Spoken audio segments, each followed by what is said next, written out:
hold on.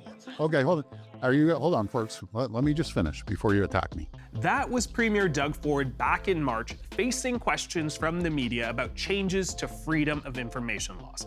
Now, that's just one of the controversies he's been dealing with recently. There have also been school board takeovers, the push for jets at Billy Bishop, an OSAP overhaul, and of course, a private jet that the government bought and then sold after public outcry. I heard loud and clear from the people that this was not the time to purchase the planes. Polling from the end of April showed that the Tories did take a hit from the plane controversy, although they've seen a bit of a rebound since. As the legislature wraps up for the summer, we look at the past controversies and future flashpoints, and whether the other parties could have an opening here. This is The Rundown.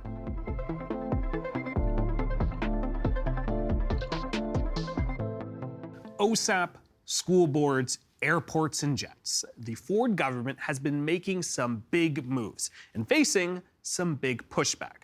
As Queen's Park breaks for the summer, TVO Today's John Michael McGrath is here to break it all down.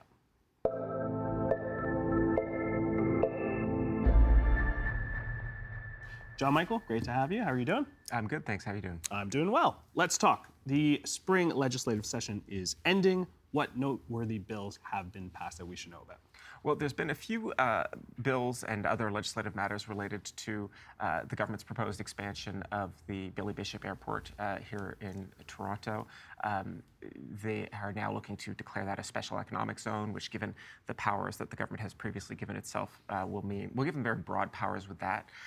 But one that probably will affect more people in their day-to-day lives will be the changes that the government has made regarding boards of education, right? Obviously, boards of education overseeing the management of schools all across Ontario, and now those trustees who sit on those boards are going to be much more constrained in what they can spend money on and what they can be reimbursed for.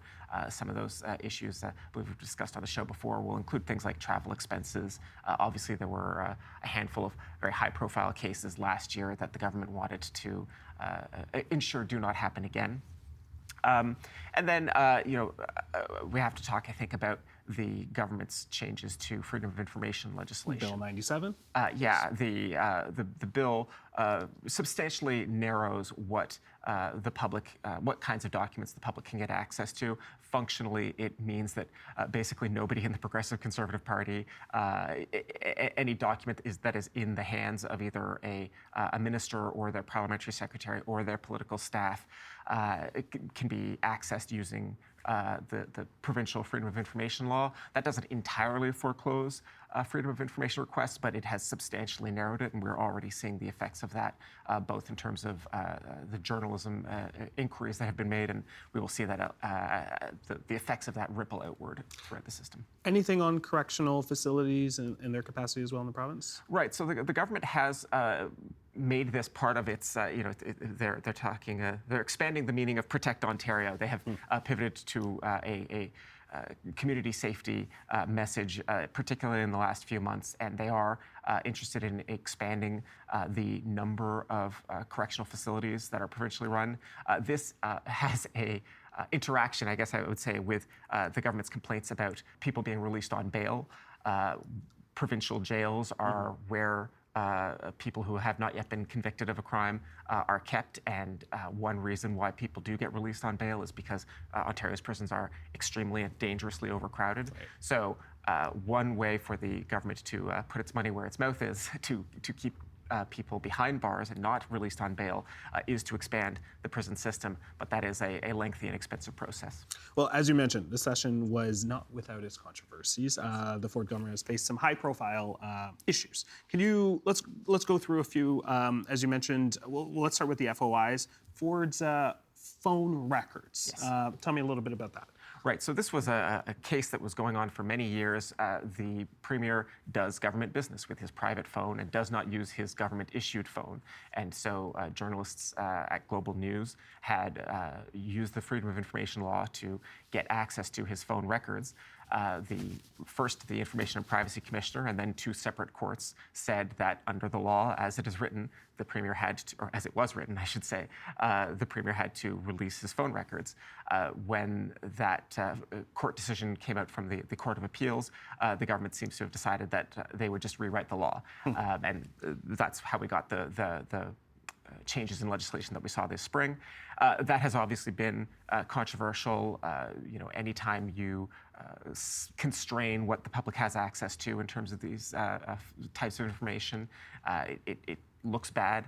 It interacted with some of the other decisions that the government has made this spring, with a lot of people sort of perhaps unfairly asking, what are they trying to hide? Right. All right. One that's gotten a lot of attention is the Ford government's private plane. Yes. Tell me a little bit about that. So this was an attempt and then a reversal to procure a private jet for the use of the Premier and Cabinet. The plane was bought, was never used, was then returned to Bombardier. The company refunded the government the costs of the plane itself, but there were something like $200,000 in just transaction costs that the government incurred. The opposition parties have asked the Premier to personally repay those costs to the Crown. The Premier has not yet committed to do so. It was a notable moment for a few reasons. One, it really did mark one of the few times we've seen the opposition parties, in this case the Liberal Party, poll ahead of the Progressive Conservatives. And a lot of people saying that it may have permanently damaged the Premier's brand. And very quickly, let's talk OSAP, because that was one of the first protests that we actually saw outside of Queen's Park earlier this year when we saw students protesting outside of there. What do we need to know about OSAP? Right. This was a change in the way that the government provides student assistance. The former Liberal government had really restructured OSAP so that it was much more grant-based. People did not need to go into enormous amounts of debt to go to post-secondary education. The Ontario government, the current Ford government, has now reversed some of those changes so that students will get fewer grants and will get more assistance in the form of loans. That's going to be more difficult for them to bear. They did this at the same time as they lifted the cap on tuition at Ontario universities. So university is both going to get more expensive and more of those costs will have to be paid with loans instead of grants. And so students were predictably upset by those changes. All right, John Michael McGrath, don't go too far, because you will be talking a little bit more in detail with our other panelists in our next discussion, so stay there. I will stay right here.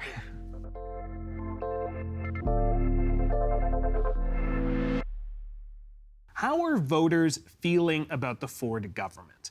If some are interested in making a change, the opposition parties could have an opportunity here, if they can seize it.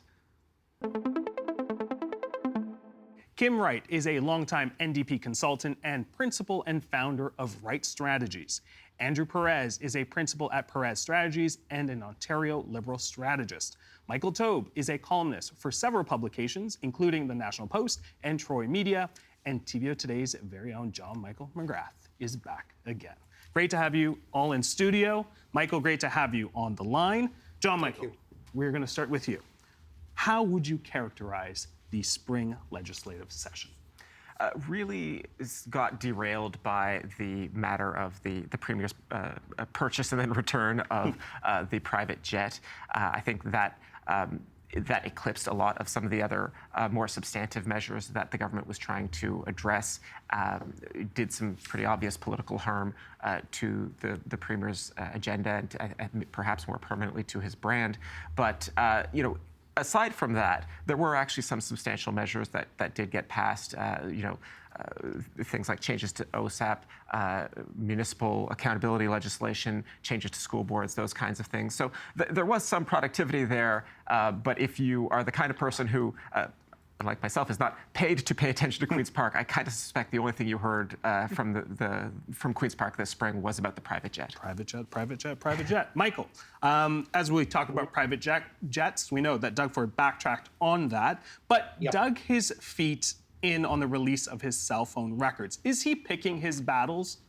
Well, look, I mean, unfortunately, when you're premier, as he's been for about 8 years, you're going to have certain types of legislative sessions or periods of time that just don't go your way perfectly.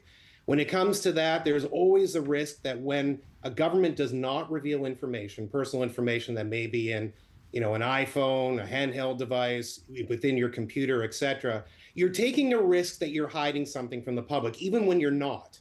It's always good to be open, honest, and transparent. And Doug Ford, the Premier of Ontario, has largely been that for the 8 years that he's been there. And when you start to backtrack or you sort of, shall we say, slip up a little bit, it does make you wonder. It doesn't necessarily mean it's going to affect your polling for long. It doesn't mean that you can't get out of it and dig out of that hole. It's possible, but it's always a bit of a risk for sure. Kim, with a majority government 3 years left in his term, what are the challenges in opposition? Well, there's so much to react to, right? The Premier has been very good this session of flooding the zone. So many pieces of legislation, some that have been lingering for a while that he finally got through, like the Accountability Act for municipal councillors. Right. That is a substantially game-changing piece of legislation in a positive way. There are other pieces of legislation that perhaps less so, in particular around OSAP and how that is funded and what that means for the next generation of students going forward.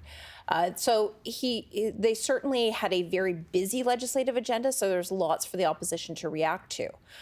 What was great about that from an opposition perspective, I guess, was there was so much to react to in so many different ways that Ontarians were now engaging, and particularly with Marit Stiles and the New Democrats.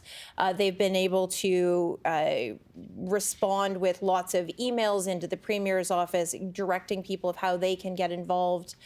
They've had, $200,000 plus dollars in donations in Q1, lots of new data into party databases. And more than that, it gives Marit Stiles an opportunity to say what she would do differently as Premier. And people are getting to see her, both the feisty and cheeky side, but also a potential Premier in waiting. Well, we're not just seeing Marit as well. We're seeing Ontarians out there as well. Yes. We've seen several protests across the province. How can the NDP actually move the needle when it comes to voter intention? Well, and that is the conversation, right? Going out and taking it this summer to go on tour. She's done a lot of tour. Caucus members have been out on tour, developing those riding associations. What's always fascinating to me when I see polling data, what we need to understand about New Democrats is that when we start getting into that 22, 23, 24%, that's when big swaths of the province start flipping in voter intention. Well, the government will do what the government is going to do, and we will oppose where it's required to oppose. But being able to flip those and become the next government, that's the challenge and the opportunity. And what we've seen of late from the NDP, in particular, their social media and other places, and on the ground, is being able to seize those opportunities. All right, we'll talk about opportunities, especially for the Liberals, a little bit later. But I do want to know, Andrew, what are some of the government's some of the recent moves and things that they have been doing in the recent months that are troubling Liberals? Well, we look ahead to next week as the 8-year anniversary of Doug Ford, coming into power. He ran on a slogan of "For the People." 8 years later, you look at every metric in this province and people are falling behind. More than 2.5 million Ontarians don't have a family doctor.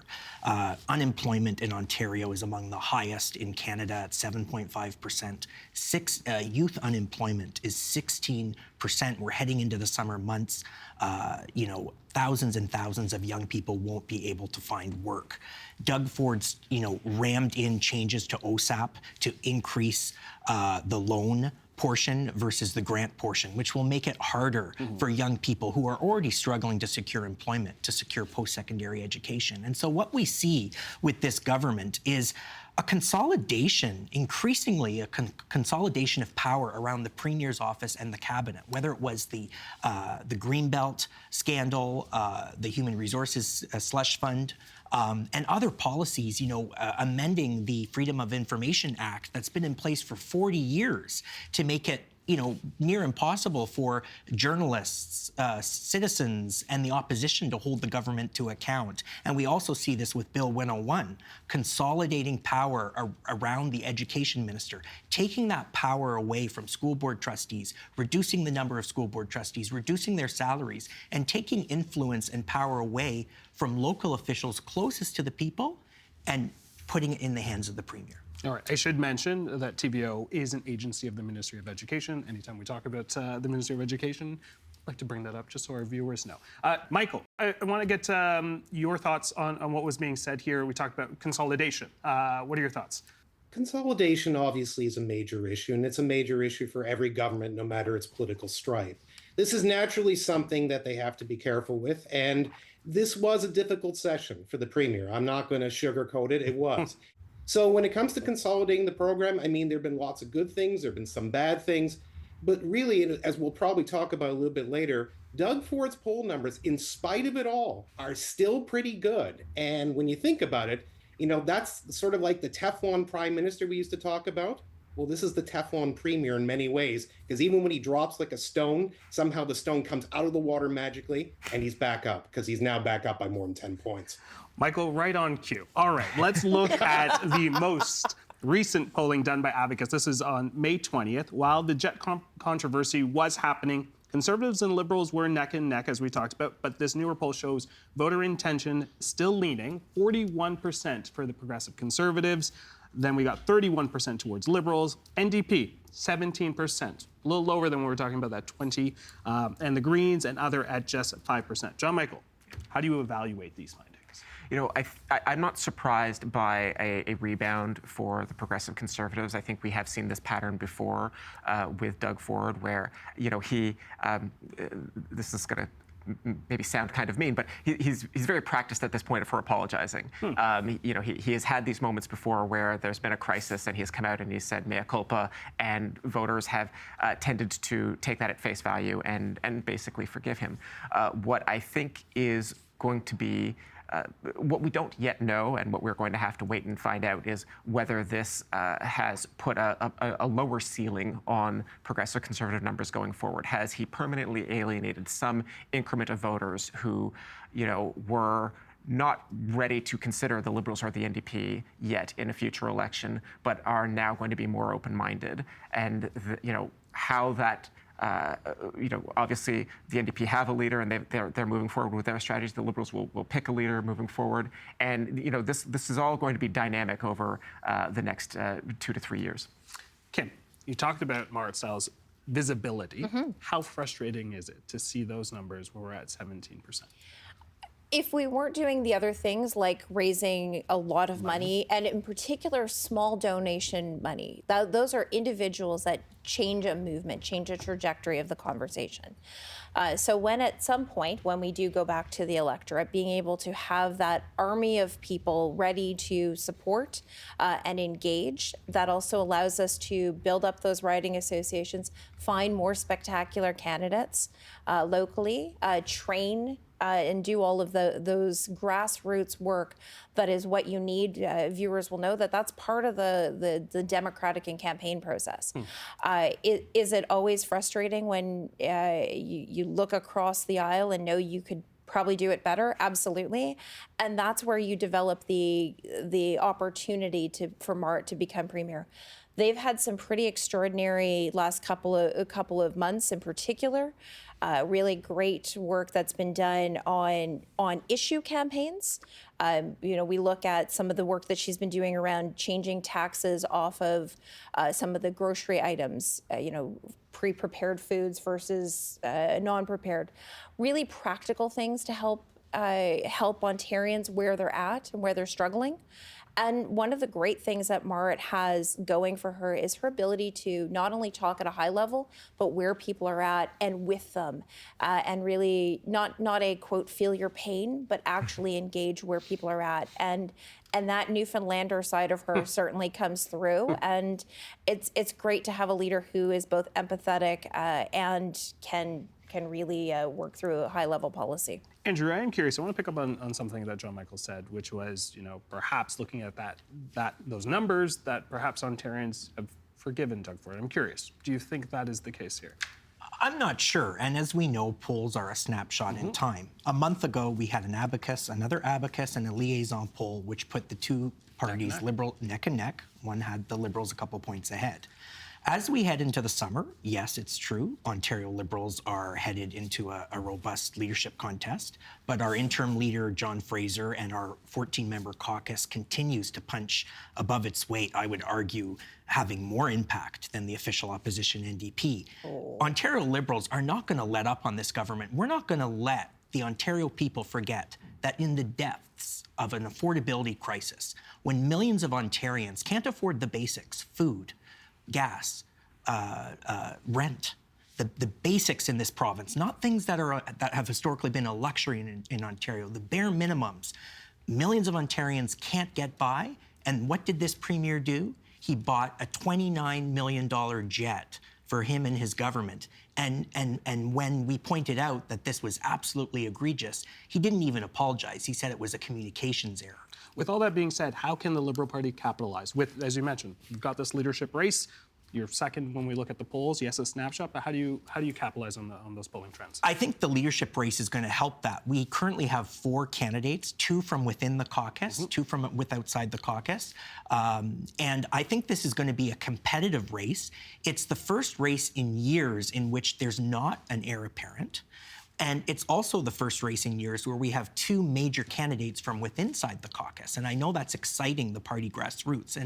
So I think for the Ontario Liberal Party, it's remaining focused like a laser on affordability, the struggles that everyday Ontarians are having, and really pointing out that this government, 8 years in, is tired and has not been for the people. Again, whatever metric you look at, and also the lack of accountability and ethics in this government, the changes to the Freedom of Information Act, also expansion of the Billy Bishop Airport, zero consultation with the City of Toronto, with the Mayor of Toronto, no environmental assessment.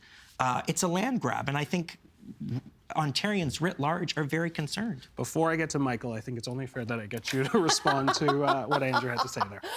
Look, we've also seen the Liberals continue with their leadership. The whole Nate Erskine-Smith fiasco in Scarborough Southwest is certainly impacted and showcased what Ontarians have known for years, which is that the Liberal Party and the Liberal leadership is an ego-driven situation and not actually about Ontarians.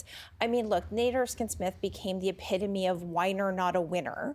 And they thought he was going to be on his coronation track. Turned out not so much. And then they've had this whole scandal about whether their process was corrupt or not, or corrupted or not. And whatever that ego-driven nonsense that showcased to Ontarians that they're not serious about how do they both pick a leader, pick candidates, and get beyond their own ego-driven nonsense for the people of Ontario. John Michael, I'm going to get you to get some commentary on this. Well, I think, going forward, we're going to watch to see whether the Liberal Party does, in fact, capitalize on this moment, right? The leadership race is a natural time for a bunch of new attention and new money to come into the party. But you do, at the end of the day, actually have to pick a candidate, or rather pick a leader.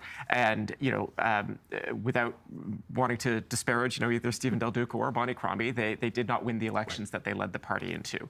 And the risk for the Liberals right now is that you could, in fact, squander this moment where they are doing very well in the polls, and they have this opportunity to potentially, really match the feat that Justin Trudeau did in 2015, right? Leading the federal Liberals from third to first and forming government.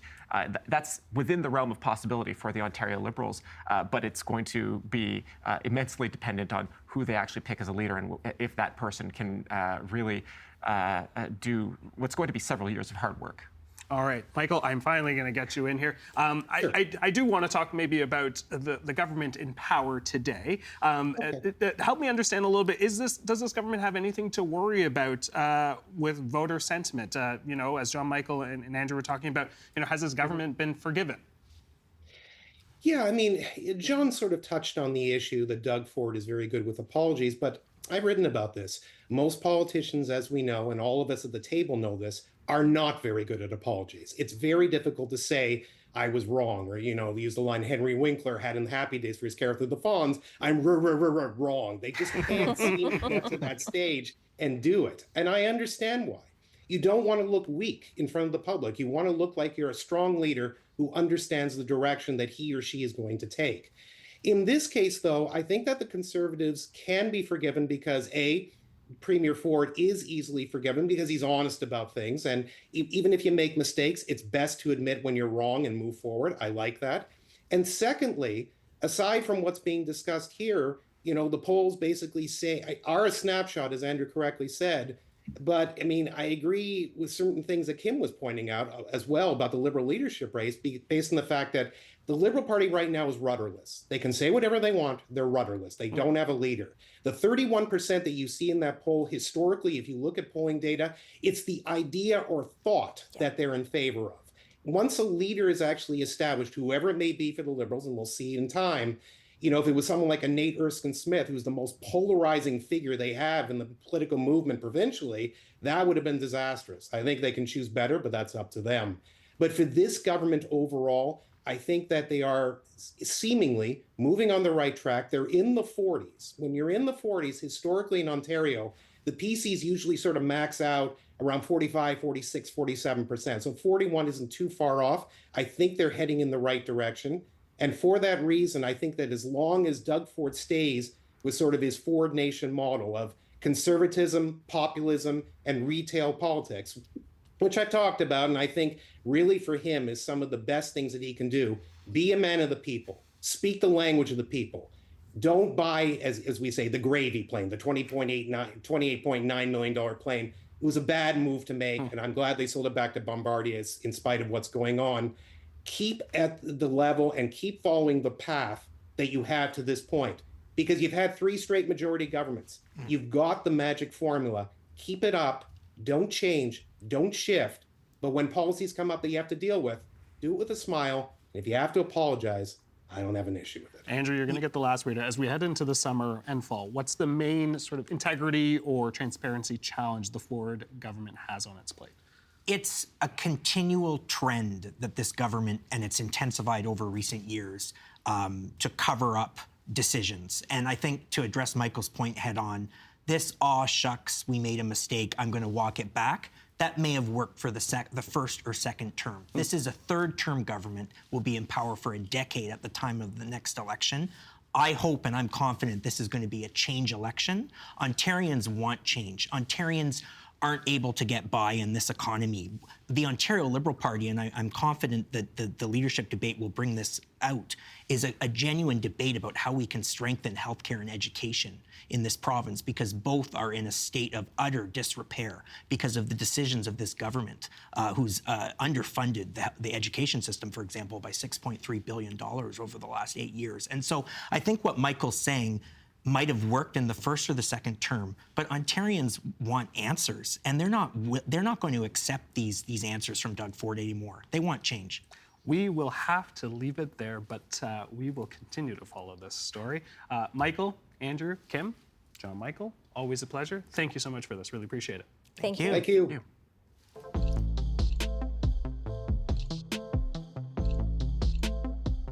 I'm Jan. Thanks for watching The Rundown. How much have you been hearing about Ontario's opposition parties? And do you think their message is breaking through? Let us know. Email rundown@tvo.org, or as always, drop us a comment on our YouTube page. Until then, I will see you tomorrow.